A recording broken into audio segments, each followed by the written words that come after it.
श्रोतेहो नमस्कार. आजच्या वृत्तविशेषमध्ये आपलं स्वागत. श्रोतेहो, 9 जानेवारी हा दिवस प्रवासी भारतीय दिवस म्हणून साजरा केला जातो. या निमित्तानं ओदिशातल्या भुवनेश्वरमध्ये प्रवासी भारतीय दिवस परिषदेचं आयोजन करण्यात आलंय. प्रधानमंत्री नरेंद्र मोदी यांच्या हस्ते या परिषदेचं औपचारिक उद्घाटन झालं. या परिषदेचं महत्त्व आणि भारताच्या विकासात अनिवासी भारतीयांचं योगदान याचा आढावा आजच्या वृत्तविशेषमध्ये आपण घेणार आहोत. श्रोतेहो, 9 जानेवारी 1915 रोजी महात्मा गांधी दक्षिण आफ्रिकेतून भारतात परतले आणि त्यांनी भारताच्या स्वातंत्र्य लढ्याचं नेतृत्व केलं.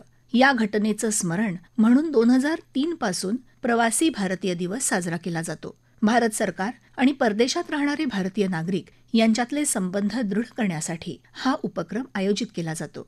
अनिवासी भारतीयांनी त्यांचा वारसा आणि संस्कृती जपत परदेशात कौतुकास्पद कामगिरी केल्याचं प्रधानमंत्री नरेंद्र मोदी यांनी या परिषदेच्या उद्घाटन प्रसंगी सांगितलं. साथियों, साल 1947 में भारत को आजादी मिली और उसमें एक बड़ा रोल हमारे डायस्पोरा का भी रहा है.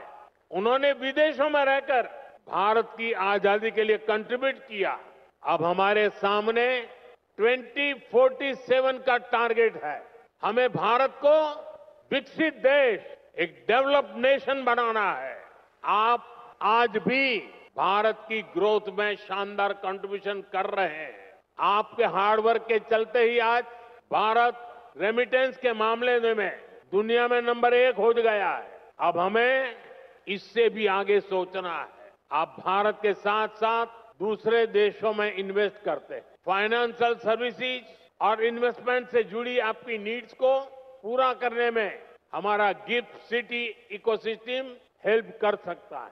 आप सभी इसका बेनिफिट ले सकते हैं और विकसित भारत की जर्नी को और ताकत दे सकते हैं. आपका हर प्रयास भारत को मजबूत करेगा, भारत की विकास यात्रा में मदद करेगा. साथियों, भारत के टैलेंट का डंका आज पूरी दुनिया में बज रहा है. आज हमारे प्रोफेशनल्स दुनिया की बड़ी कंपनियों के जरिए ग्लोबल ग्रोथ में कंट्रीब्यूट कर रहे हैं. भारत की राष्ट्रपति आदरणीय द्रौपदी मुर्मू जी के हाथों कल कई साथियों को प्रवासी भारतीय सम्मान भी दिया जाएगा. मैं सम्मान पाने वाले सभी महानुभावों को अपनी शुभकामनाएं देता हूं.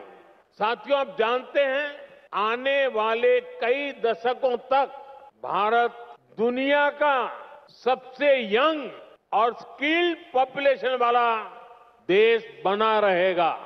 भारत ही है जहां से दुनिया की एक बड़ी स्किल डिमांड पूरी होगी. आपने देखा होगा, दुनिया के अनेक देश अब भारत के स्किल्ड यूथ का दोनों हाथों से स्वागत कर रहे हैं. ऐसे में भारत सरकार का भी प्रयास है कि कोई भी भारतीय विदेश जाए तो वो बेहतरीन स्किल के साथ ही जाए. इसलिए हम अपने यूथ की लगातार स्किलिंग, रिस्किलिंग और अपस्किलिंग कर रहे हैं. श्रोतेहो, भारतानं अमृत काळात प्रवेश केलाय. या प्रवासात आपल्या अनिवासी भारतीयांना महत्त्वाचं स्थान आहे. भारताचा अनोखा जागतिक दृष्टिकोन आणि जागतिक व्यवस्थेतली त्याची महत्त्वाची भूमिका अनिवासी भारतीयांमुळेच बळकट होणार आहे, असंही प्रधानमंत्री नरेंद्र मोदी यांनी म्हटलंय. साथियों, दुनिया भर में फैले भारतीय डायस्पोरा का इतिहास, उनके उस देश में पहुंचने और वहां अपना परचम लहराने की गाथाएं, ये भारत की अहम विरासत है.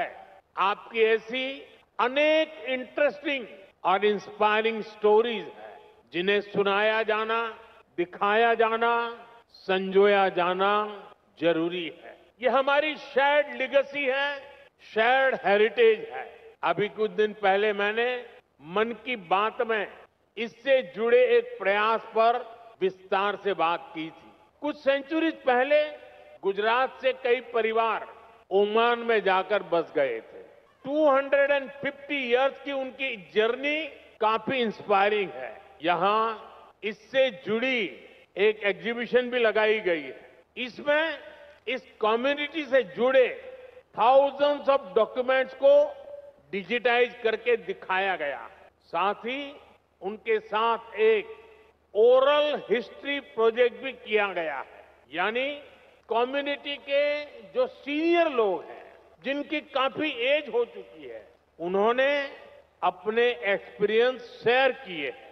मुझे खुशी है कि इनमें से कई फैमिली आज हमारे बीच यहां मौजूद भी हैं। साथियों, इसी तरह के प्रयास हमें अलग अलग देशों में गए डायस्पोरा के साथ भी करने चाहिए। श्रोते हो, प्रवासी भारतीय व्यवहार मंत्रालयाच्या माहितीनुसार अंदाजे 35 दशलक्ष अनिवासी भारतीयांकडून परकीय भांडवल, थेट गुंतवणूक, विविध कर या माध्यमातून भारताला पैसा प्राप्त होतो. म्हणजेच भारतात येणारा परकीय पैशाचा स्रोत हा भारतीय अर्थव्यवस्थेला फार पूर्वीपासून पूरक राहिलाय. गेल्या 10 वर्षांच्या काळात प्रधानमंत्री नरेंद्र मोदी यांनी केलेल्या आवाहनानुसार अनिवासी भारतीयांनी देशात गुंतवणुकीचं प्रमाण वाढवलंय. त्यामुळे देशाच्या आर्थिक स्थैर्यात अनिवासी भारतीयांचा मोठा वाटा आहे. देशाच्या विकासात अनिवासी भारतीयांच्या योगदानाबद्दल अधिक माहिती देत आहेत परराष्ट्र व्यवहार अभ्यासक डॉक्टर शैलेंद्र देवळाणकर. आजचा दिवस हा प्रवासी भारतीय दिवस म्हणून भारतामध्ये साजरा केला जातो. आजच्या दिवसाचं महत्त्व हे आहे की याच दिवशी राष्ट्रपिता महात्मा गांधी हे दक्षिण आफ्रिकेतनं भारतात परतले होते.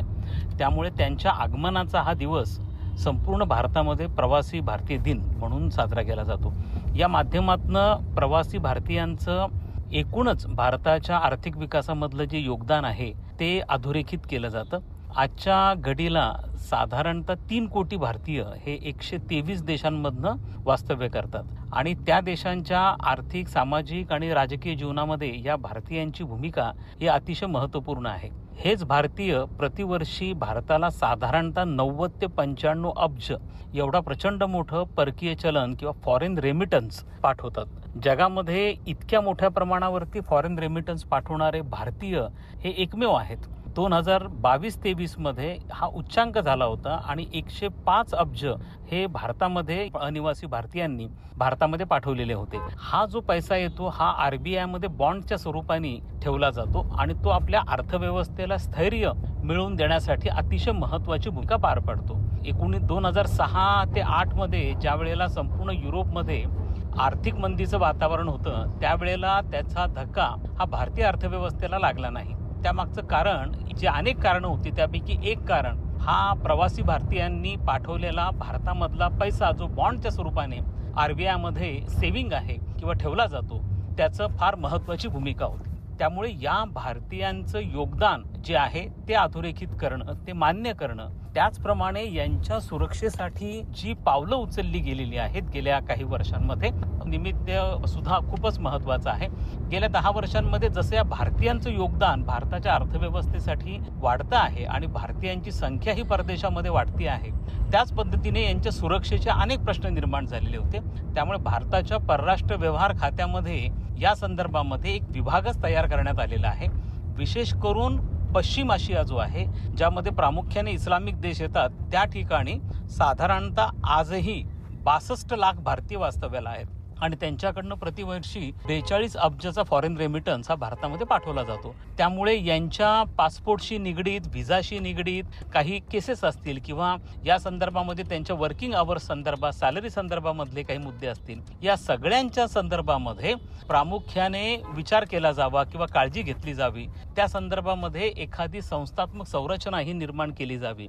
या दृष्टिकोनातून प्रामुख्याने काही विभाग हे आता परराष्ट्र व्यवहार मंत्रालयामध्ये निर्माण केले गेलेत. ही अतिशय महत्त्वपूर्ण अशा स्वरूपाची घडामोड आहे. आज अमेरिकेसारख्या देशामध्ये याच प्रवासी भारतीयांचं महत्त्व खूप वाढलं आहे. अमेरिकेमध्ये 47वे राष्ट्राध्यक्ष म्हणून डोनाल्ड ट्रम्प हे लवकरच आता कार्यभार स्वीकारणार आहेत. त्यांच्या मंत्रिमंडळामध्ये मोठ्या प्रमाणावरती भारतीयांची संख्या आहे. त्याचप्रमाणे यापूर्वी जे बायडन अमेरिकेचे राष्ट्राध्यक्ष होते त्यांचं अर्ध मंत्रिमंडळ हे साधारणतः भारतीयांनी यामध्ये त्यांचा समावेश मोठ्या प्रमाणात होता. असाच प्रकार हा UK मध्ये देखील आहे आणि युनायटेड किंगडम मध्ये देखील किंवा अन्य युरोपियन देशांमध्ये देखील आता अनिवासी भारतीयांची संख्या जी आहे ती फार मोठ्या प्रमाणावरती वाढत चालली आहे. विशेष म्हणजे जगभरामध्ये भारतीयांची मागणी यासाठी वाढती आहे की एक तर भारतीयांकडे असणारं कौशल्य, विशेष करून IT सेक्टर मधलं कौशल्य असेल, त्याचप्रमाणे आपल्याकडची कुटुंब व्यवस्था, आपली ऐतिहासिक परंपरा, सांस्कृतिक मूल्य यामुळे भारतीय हे शांतताप्रिय म्हणून जगभरामध्ये ओळखले जातात आणि त्यामुळे त्यांची मागणी ही मोठ्या प्रमाणावरती जगभरातनं वाढते आहे.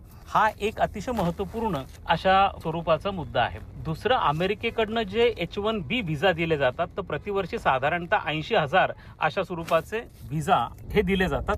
H1B व्हिसा घेण्यामध्ये भारतीयांचं प्रमाण फार मोठं आहे आणि याचं कारणही तशाच पद्धतीने आहे की अमेरिकेच्या एकूणच आर्थिक विकासामध्ये, IT सेक्टरमध्ये, युनिकॉर्नच्या विकासामध्ये याच प्रवासी भारतीयांची भूमिका ही वाढते आहे. त्यामुळे या प्रवासी भारतीयांचं एकूणच भारताच्या अर्थव्यवस्थेला असणारं योगदान जे आहे ते अधोरेखित करण्यासाठी आणि त्याचं मूल्य हे इतरांना कळावं त्या दृष्टिकोनातून आजचा दिवस हा साजरा केला जातो. आणखीन एक महत्त्वाची बाब अशी आहे की आज ह्या भारतीयांचा एकूणच जो पर कॅपिटा इन्कम आहे तो फार मोठा आहे. आपण सर्वसामान्य भारतामध्ये जर पाहिलं तर साधारणतः $2800 हा भारतीयांचा पर कॅपिटा इन्कम आहे. पण हेच भारतीयांचा अमेरिकेमधला की जे अमेरिकेमधले NRIs आहेत किंवा अनिवासी भारतीय आहेत त्यांचा पर कॅपिटा इन्कम हा $83,000 आहे. याचाच अर्थ यांच्याकडे मोठ्या प्रमाणावरती पैसा आहे, तंत्रज्ञान आहे आणि आज भारताला विकसित भारताची उद्दिष्ट गाठण्यासाठी याच तंत्रज्ञानाची आणि पैशाची मोठ्या प्रमाणावरती गरज आहे.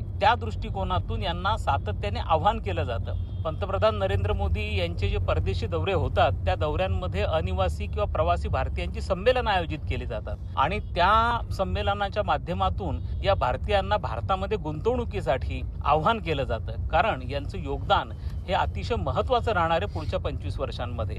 त्या दृष्टिकोनातनं आजचा दिवस हा अतिशय महत्त्वपूर्ण आहे आणि त्यांच्या एकूणच योगदानाचं जाणीव ही सर्वांना निर्माण करण्यासाठी आणि भविष्यामध्ये त्यांच्या एकूणच कल्याणाच्या ज्या विविध योजना आहेत त्यांना आणखीन बळकटी कशा दृष्टीने देता येईल या दृष्टिकोनातून विचार करण्यासाठी आजचा दिवस हा महत्त्वपूर्ण आहे.